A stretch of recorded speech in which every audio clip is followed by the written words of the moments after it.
నర్మదా, కావేరి, కృష్ణ, యమున, గంగా, సరస్వతి, ప్రాణహిత ఇట్లా నదుల పేర్లు ఆడవిల్లలు పెట్టుకుంటారు. కానీ ఎవ్వరు సుత మూసి నది పేరు పిల్లలకు పెట్టారని సీఎం సారు నిన్నో మీటింగ్లో చెప్పిండు.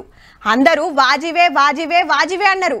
అయితే ఓ ఉద్యమకారుడు పెద్ద బిడ్డ పేరు మూసి అని పెట్టిండట నది మీద పాయరంతో.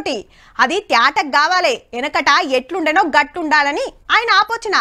మరి అట్లా అవుతుందో?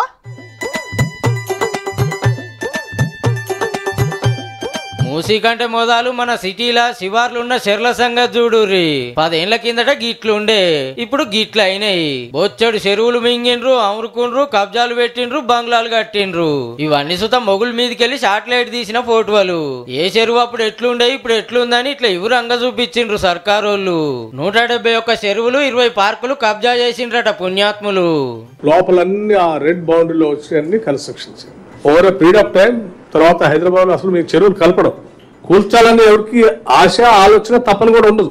కానీ వీటిని భవిష్యత్ తరాలకు అందించాలనే తపన మాత్రం కంపల్సరీ ఉంటుంది. లేదు అసలు చేయొద్దు, చెరువులు ఏమైపోయినా పర్లేదు, వాళ్ళు ఎవరు కట్టుకునే వాళ్ళు కట్టుకుని వదిలేద్దామన్నట్టు ఫైన్.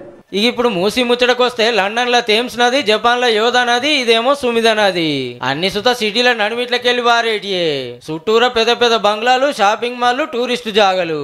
ఆ లెవెల్లో కాకుండా మన నదిని సుత మంచిగా చేసుకుందామని ఈ కార్యం పెట్టుకుందట గవర్నమెంట్.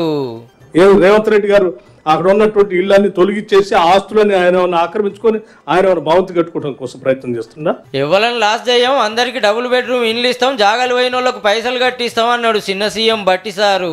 పవర్లు ఉన్నప్పుడు ఇండ్లు కూలగొట్టాలని చెప్పిన బీఆర్ఎస్ ఇప్పుడు మాట మార్చిందని గరమైండు. ఎట్లా న్యాయం చేస్తే బాగుంటుందో కూడా చెప్పడానికి మా తలుపులు బార్లా తెరిచి ఉంచాం. మీలాగా మీరు గడిల్లో లోపల బంధించుకొని బతకట్లేదు. 150,000 కోట్లు అవుతుంది. దేనికైతుంది?